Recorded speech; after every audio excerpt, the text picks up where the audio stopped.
नमस्कार, स्वागत है आप सभी का डीडी न्यूज़ के इस खास बुलेटिन एक्सप्रेस 100 में, जहां हम आपके लिए लेकर आते हैं राजनीति, मनोरंजन, देश, दुनिया, खेल और व्यापार जगत की सभी बड़ी खबरों को एक्सप्रेस यानी फटाफट अंदाज में। मैं हूं चंद्रशेखर जोशी। तो आइए शुरू करते हैं तेज खबरों का सिलसिला। महाराष्ट्र में जारी उठापटक के बीच राष्ट्रवादी कांग्रेस पार्टी एनसीपी सांसद प्रफुल्ल पटेल ने सोमवार को फिर से प्रेस कॉन्फ्रेंस की। इस दौरान उन्होंने ऐलान किया कि सुनील तटकरे पार्टी के नए प्रदेश अध्यक्ष होंगे। वो जयंत पाटिल की जगह ये जिम्मेदारी संभालेंगे। प्रफुल्ल पटेल ने यह भी ऐलान किया कि अनिल भाई दास पाटिल महाराष्ट्र विधानसभा में एनसीपी के मुख्य सचेतक होंगे। उन्होंने कहा कि मैंने कार्यकारी अध्यक्ष होने के नाते अपना काम मैं कर रहा हूं। इससे पहले राष्ट्रवादी कांग्रेस पार्टी के प्रमुख शरद पवार ने सांसद प्रफुल्ल पटेल और सुनील तटकरे को पार्टी से निकाल दिया है। उनके खिलाफ पार्टी विरोधी गतिविधियों में हिस्सा लेने के लिए कार्रवाई की गई है। एनसीपी के कार्यकारी अध्यक्ष और सांसद सुप्रिया सुले ने पार्टी प्रमुख शरद पवार को लिखे पत्र में इसकी सिफारिश की थी। इससे पहले एनसीपी अनुशासन समिति ने पार्टी के 9 विधायकों को अयोग्य घोषित करने का प्रस्ताव पास कर दिया था। ये वही विधायक हैं जिन्होंने अजीत पवार के साथ बीते दिन शपथ ग्रहण की थी। महाराष्ट्र में जारी एनसीपी संकट को लेकर शरद पवार ने प्रेस वार्ता को संबोधित किया। इस दौरान उन्होंने कहा कि शिंदे सरकार में जाना अजीत पवार का निजी फैसला है। जब समय आएगा तो सभी मेरे साथ होंगे। उन्होंने साथ ही कहा कि पार्टी के कई विधायक उनके साथ हैं।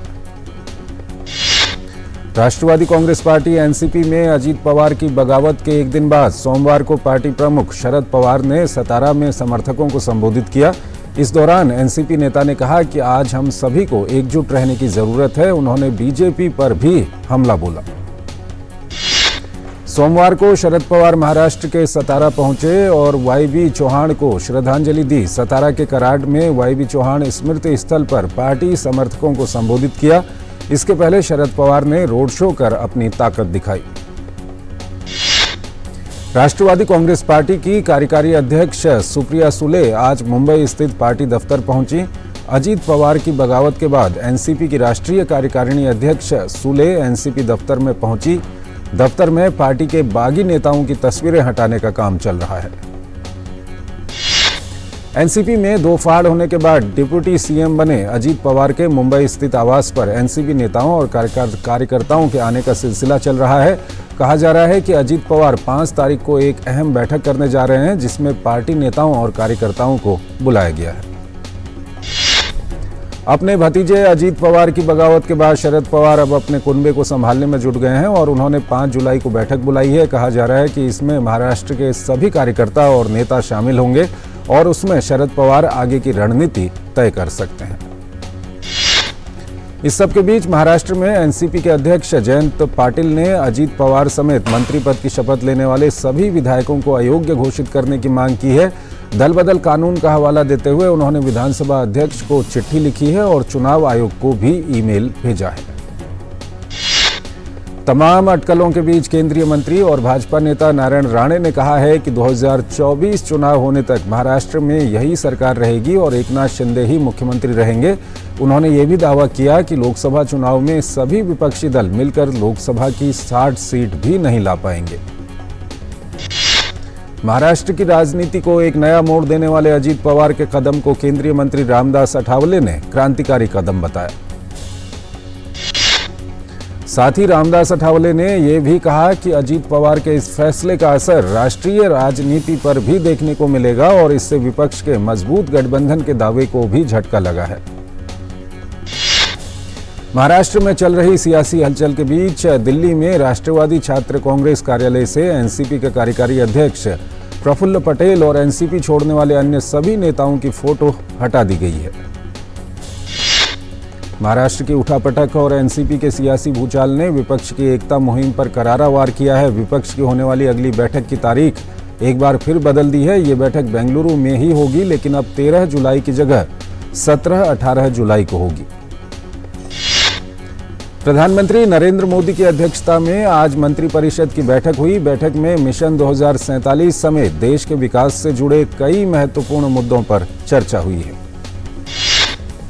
समान नागरिक संहिता के मुद्दे पर आज संसद की कार्मिक, लोक शिकायत, विधि और न्याय संबंधी स्थायी समिति की बैठक हुई। सुशील कुमार मोदी ने इसकी अध्यक्षता की। बैठक में अध्यक्ष समेत कुल 17 सदस्यों ने हिस्सा लिया। इससे पहले विधि आयोग ने 14 जून को आम लोगों, मान्यता प्राप्त धार्मिक संगठनों सहित सभी हितधारकों से विचार आमंत्रित किए थे, जिस पर विधि आयोग को 19 लाख से अधिक सुझाव मिले हैं। बैठक में इन्हीं सुझावों पर मंथन किया गया। इस दौरान समिति के सामने ये सुझाव विशेष तौर पर रखा गया कि जनजातीय और उत्तर पूर्वी क्षेत्र को यूसीसी के दायरे से बाहर रखा जाए। विदेश मंत्री डॉक्टर एस जयशंकर ने आज भारतीय जनता पार्टी के महाजनसंपर्क अभियान संपर्क से समर्थन के तहत दिल्ली के राष्ट्रीय प्रौद्योगिकी संस्थान में छात्रों के साथ संवाद किया। एनआईटी के छात्रों के साथ संवाद में प्रधानमंत्री मोदी के हालिया अमेरिका दौरे का जिक्र करते हुए उन्होंने कहा कि अगर प्रधानमंत्री मोदी कोई कोशिश करते हैं या कोई रुख अपनाते हैं तो उसका प्रभाव वैश्विक राजनीति पर पड़ता है। विदेश मंत्री और भाजपा नेता डॉक्टर एस जयशंकर ने भारतीय जनता पार्टी के महाजनसंपर्क अभियान संपर्क से समर्थन के तहत आज नई दिल्ली स्थित राष्ट्रीय होम्योपैथी संस्थान का दौरा किया। राष्ट्रीय होम्योपैथी संस्थान में विदेश मंत्री ने लाभार्थियों से मुलाकात की। विदेश मंत्री और भाजपा नेता डॉक्टर एस जयशंकर ने आज भाजपा के महाजनसंपर्क अभियान के तहत दिल्ली में कश्मीरी पंडित नेता टीकालाल टपलू के परिवार से मुलाकात की। टीकालाल टपलू ने डटकर पाकिस्तान आतंकवादियों और अलगाववादियों का मुकाबला किया था। विदेश मंत्री डॉक्टर एस जयशंकर ने दिल्ली में कहा कि कनाडा, अमेरिका, यूक्रेन और ऑस्ट्रेलिया जैसे अपने सहयोगी देशों से खालिस्तानियों को जगह न देने का अनुरोध किया है। इसका असर हमारे संबंधों पर पड़ेगा। उन्होंने कहा कि इस मुद्दे को इन देशों की सरकार के सामने उठाएंगे। भारत की G20 अध्यक्षता के तहत हरियाणा के गुरुग्राम में आज स्टार्टअप 20 शिखर सम्मेलन की शुरुआत हुई। इस 2 दिवसीय शिखर सम्मेलन के दौरान स्टार्टअप क्षेत्र से जुड़े कई महत्वपूर्ण विषयों पर सेमिनार और पैनल डिस्कशन का आयोजन किया जा रहा है। सम्मेलन को संबोधित करते हुए G20 शेर्पा अमिताभ कांत ने कहा कि दुनिया की तमाम चुनौतियों से निपटने के लिए नवाचार और तकनीकी बदलाव जरूरी है। उन्होंने कहा कि भारत में स्टार्टअप की संस्कृति विकसित हुई है और आज देश में 1 लाख से अधिक स्टार्टअप है। अमिताभ कांत ने कहा, देश में स्टार्टअप्स की संख्या लगातार तेजी से बढ़ रही है। यही कारण है कि आज स्टार्टअप की दुनिया में भारत का डंका बज रहा है। केंद्रीय वाणिज्य एवं उद्योग राज्य मंत्री सोम प्रकाश ने स्टार्टअप 20 शिखर सम्मेलन को संबोधित करते हुए कहा कि सांस्कृतिक रूप से संवेदनशील स्टार्टअप इकोसिस्टम तैयार करने में शिक्षा और जागरूकता की अहम भूमिका है। उन्होंने कहा कि ग्लोबल इनोवेशन इंडेक्स में भारत की लंबी छलांग भारत में समृद्ध स्टार्टअप इकोसिस्टम का प्रतीक है। केंद्रीय संचार मंत्री अश्विनी वैष्णव ने आज भारत का 6G अलायंस लॉन्च किया। टेलीकॉम डिपार्टमेंट का कहना है कि भारत 6G अलायंस अगले दशक में उभरती टेलीकॉम टेक्नोलॉजी और प्लेटफॉर्म्स के विभिन्न पहलुओं पर विचार विमर्श करेगा और भारत को 2030 तक 6G टेक्नोलॉजी और मैन्युफैक्चरिंग में अग्रणी योगदान करने वाला बनने में सक्षम बनाएगा। केंद्रीय संचार मंत्री अश्विनी वैष्णव ने कहा कि तकनीक के मामले में पूरी दुनिया भारत की ओर देख रही है। यहां तक कि अमेरिका में भी भारत की तकनीकी उन्नति का उदाहरण दिया जा रहा है। राष्ट्रपति द्रौपदी मुर्मू आज से कर्नाटक, तेलंगाना और महाराष्ट्र की 5 दिवसीय यात्रा पर हैं। अपनी 5 दिवसीय यात्रा पर राष्ट्रपति द्रौपदी मुर्मू कर्नाटक के मदनहल्ली में श्री सत्य साई विश्वविद्यालय के दीक्षांत समारोह में शामिल हुई। केंद्रीय स्वास्थ्य एवं परिवार कल्याण मंत्रालय की हिंदी सलाहकार समिति की बैठक नई दिल्ली में आयोजित हुई। बैठक की अध्यक्षता केंद्रीय स्वास्थ्य एवं परिवार कल्याण मंत्री डॉक्टर मनसुख मांडविया ने की। केंद्रीय स्वास्थ्य एवं परिवार कल्याण राज्य मंत्री SPS बघेल ने बताया कि देश में राजभाषा हिंदी को बढ़ावा देने के लिए बैठक में कई सुझाव सामने आए हैं। हिंदी को आम जीवन के साथ ही कामकाज के दौरान अधिक प्रयोग करने की ओर केंद्र सरकार अपने स्तर से लगातार प्रयास कर रही है। नाडा इंडिया और South Asian region of anti doping organization के बीच आज एक MOU पर हस्ताक्षर हुए। केंद्रीय मंत्री अनुराग सिंह ठाकुर कार्यक्रम में शामिल हुए। इस दौरान उन्होंने इस समझौते को भविष्य के लिए लाभकारी बताया। इस दौरान केंद्रीय मंत्री अनुराग सिंह ठाकुर ने कहा, खेल में डोपिंग रोधी गतिविधियों के खिलाफ राष्ट्रीय एंटी डोपिंग एजेंसियां लगातार काम कर रही हैं और एंटी डोपिंग के खिलाफ जागरूकता अभियान चला रही हैं। सुप्रीम कोर्ट आज से हाईटेक हो गया है। सुप्रीम कोर्ट में आज से पेपरलेस ग्रीन कोर्ट रूम की शुरुआत हुई है। सुप्रीम कोर्ट के प्रधान न्यायाधीश DY चंद्रचूड़ की नई पहल के तहत आज से सुप्रीम कोर्ट के 3 कोर्ट ग्रीन हाईटेक कोर्ट हो गए हैं। 73 साल के इतिहास में अब भारतीय न्यायपालिका के पूरी तरह हाईटेक होने की शुरुआत हो गई है। मणिपुर में हिंसा के मामले पर सुप्रीम कोर्ट ने राज्य सरकार से सोमवार तक मौजूदा हालात को लेकर स्टेटस रिपोर्ट दाखिल करने को कहा है। स्टेटस रिपोर्ट में मणिपुर सरकार को हालात सामान्य करने के लिए क्या कदम उठाए गए हैं, पुनर्वास केंद्र और हथियारों की बरामदगी जैसी जानकारी देनी होगी। Delhi Alwar rapid rail project में दिल्ली सरकार की ओर से हो रही देरी पर सुप्रीम कोर्ट ने दिल्ली सरकार से नाराजगी जताई है। दिल्ली सरकार का कहना था कि उसके पास इस प्रोजेक्ट में योगदान के लिए बजट नहीं है। कोर्ट ने कहा कि आपके पास विज्ञापनों पर खर्च करने के लिए पैसा है, पर पर्यावरण सुरक्षा और ट्रांसपोर्ट को आसान बनाने वाले इस अहम प्रोजेक्ट के लिए आपके पास पैसा नहीं है। अतीक अशरफ पुलिस हिरासत में हत्या की जांच की मांग वाली याचिकाओं पर सुप्रीम कोर्ट में सुनवाई 14 जुलाई तक टली। कोर्ट ने कहा है कि हम किसी खास केस नहीं बल्कि व्यवस्था में सुधार पर विचार कर रहे हैं।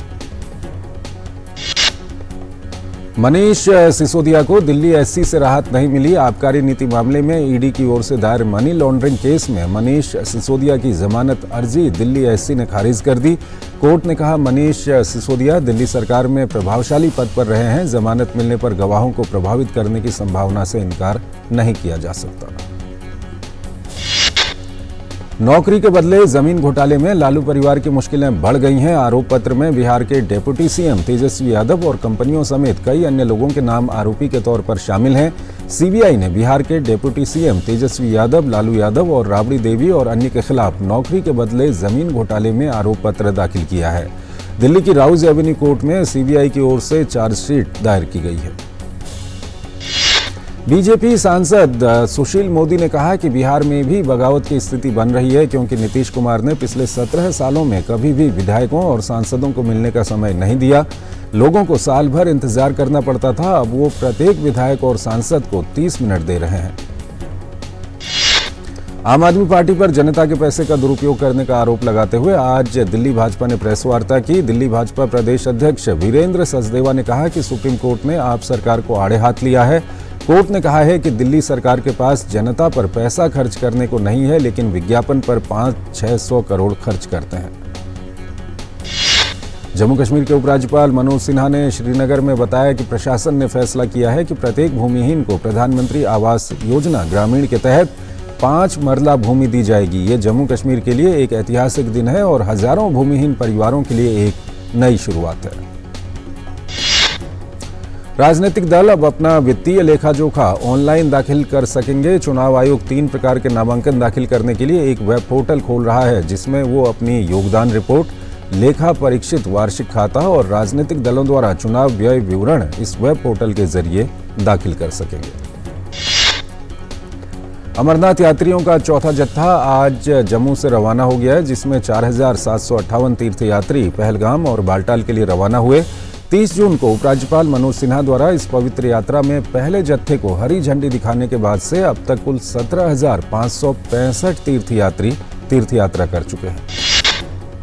देश भर में आज गुरु पूर्णिमा का पर्व श्रद्धा भाव से मनाया जा रहा है। हर साल आषाढ़ पूर्णिमा को ये पर्व मनाया जाता है।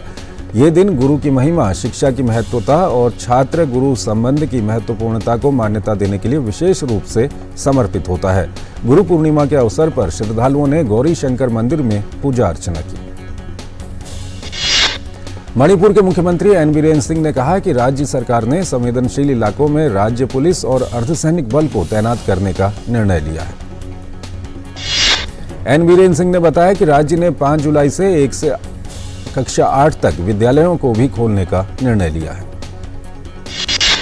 असम में बाढ़ की स्थिति सामान्य हो रही है। बाढ़ प्रभावित लोगों की संख्या घटकर 1519 हो गई है। कोई भी नदी खतरे के स्तर से ऊपर नहीं बह रही है। असम में अब तक बाढ़ से इस साल 7 लोगों की मौत हो गई है। असम राज्य आपदा प्रबंधन प्राधिकरण के अनुसार बाढ़ से प्रभावित जिले कम होकर 5 रह गए हैं। ये जिले बजाली, धेमाजी, गोलाघाट, कोकराझार और कामरूप हैं। एनडीआरएफ और एसडीआरएफ के साथ साथ स्थानीय प्रशासन लोगों की मदद करने के लिए पूरी मुस्तैदी के साथ तैनात है। केरल के विभिन्न हिस्सों में आज तड़के से भारी बारिश जारी है। मौसम विभाग ने आज एर्नाकुलम जिले में और कल कन्नूर और इडुक्की जिलों में रेड अलर्ट जारी किया है। राज्य के 11 जिलों में ऑरेंज अलर्ट घोषित किया गया है, जबकि तिरुवनंतपुरम और कोल्लम जिलों को येलो अलर्ट के तहत रखा गया है। मौसम विभाग ने अनुमान लगाया है कि अगले 5 दिनों तक केरल में भारी बारिश जारी रहेगी। केरल कर्नाटक तटों, लक्षद्वीप क्षेत्र में तेज हवाएं चलने की संभावना के कारण मछुआरों को समुद्र में न जाने की सलाह दी गई है। गुजरात के नवसारी जिले में अंबिका नदी में उफान के चलते वाटी गांव का रास्ता नदी में डूब गया है। लोगों को परेशानी का सामना करना पड़ रहा है।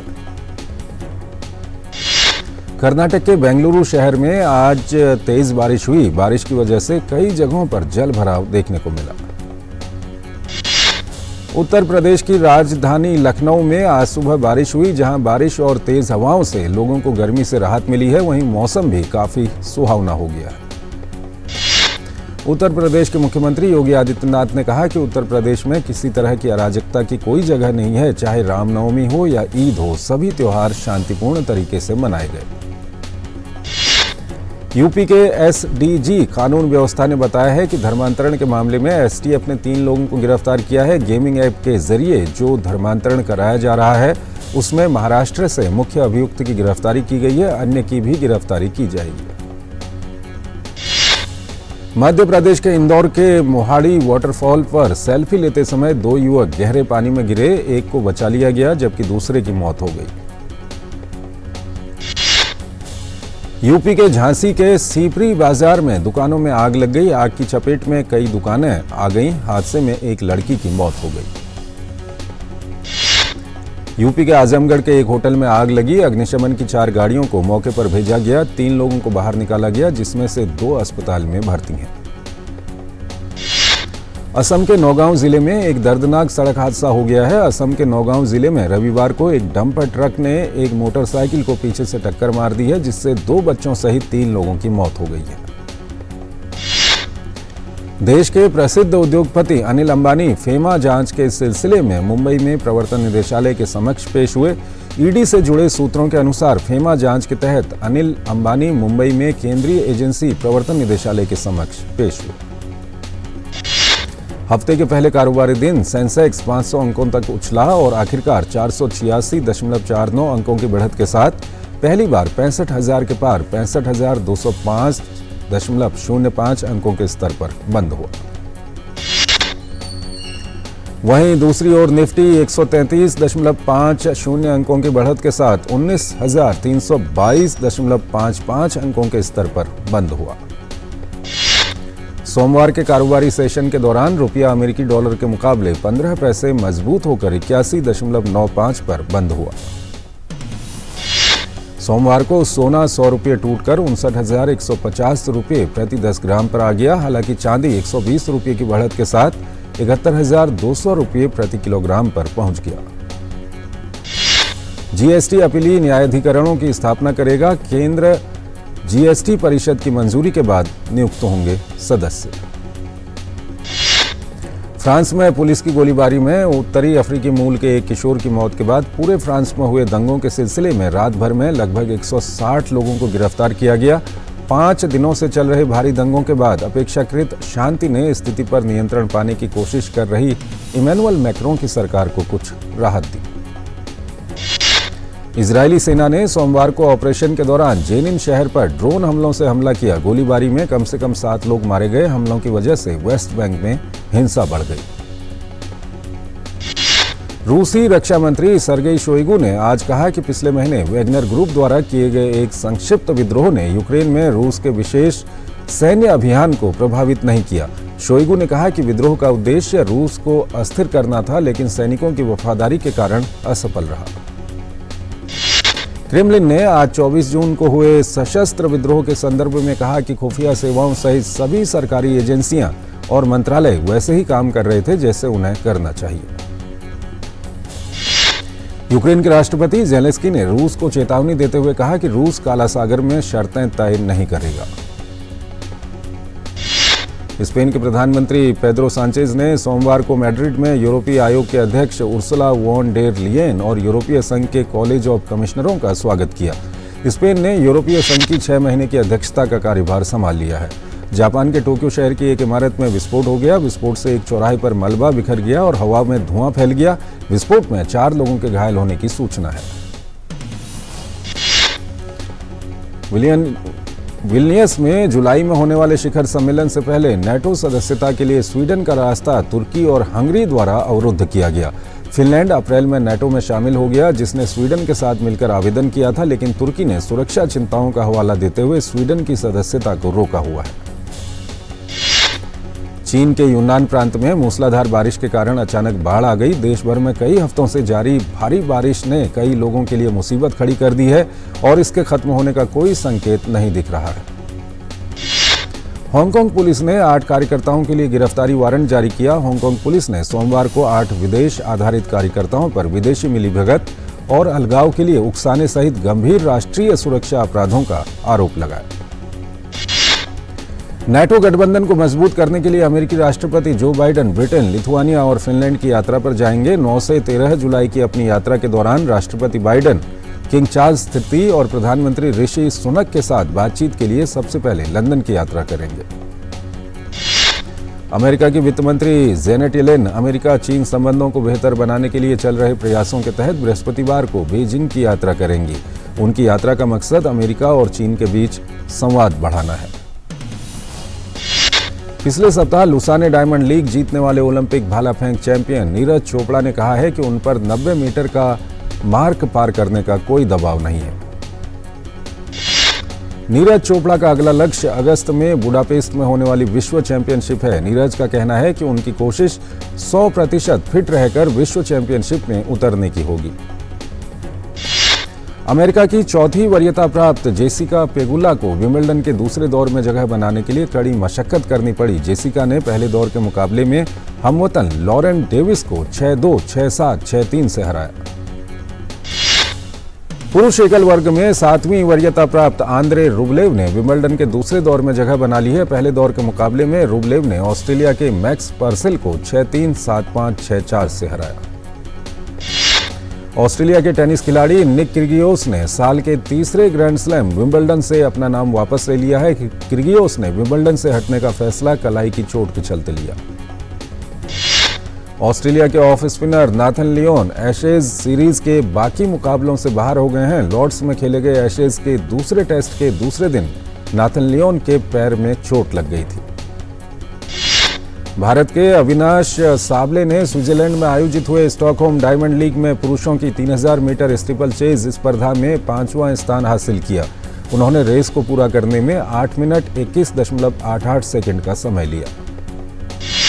भारतीय जिम्नास्ट दीपा कर्माकर डोप जांच में असफल होने पर 21 महीने के प्रतिबंध को पूरा करके 11 और 12 जुलाई को भुवनेश्वर में एशियाई खेलों के चयन ट्रायल में भाग लेंगी। दीपा की प्रतिबंध अवधि 10 जुलाई को खत्म हो जाएगी।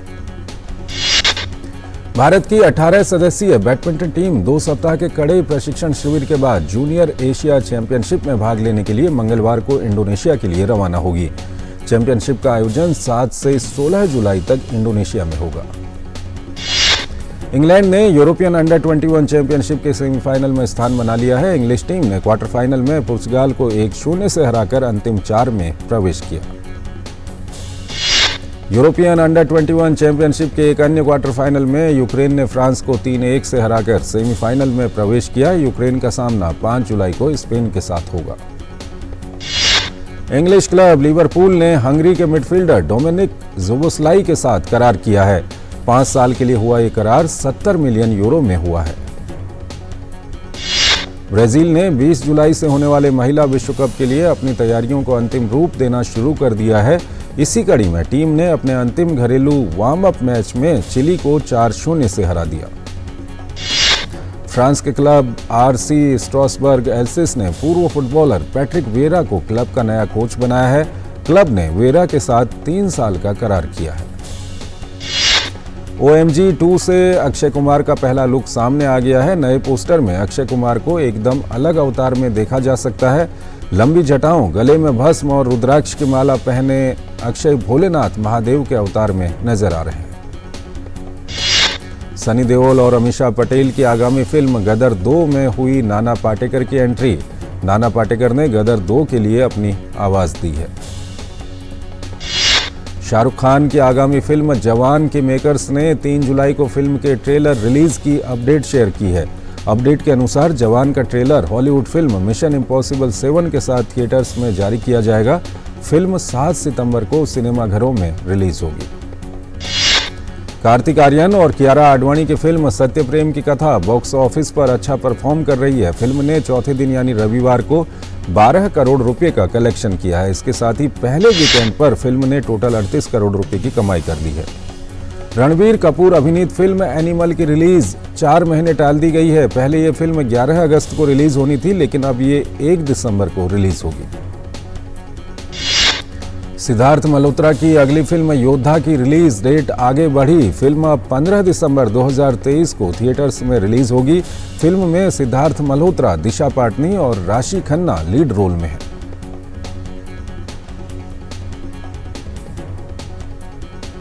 तो इस बुलेटिन में फिलहाल इतना ही। आप बने रहिए डीडी न्यूज के साथ। नमस्कार।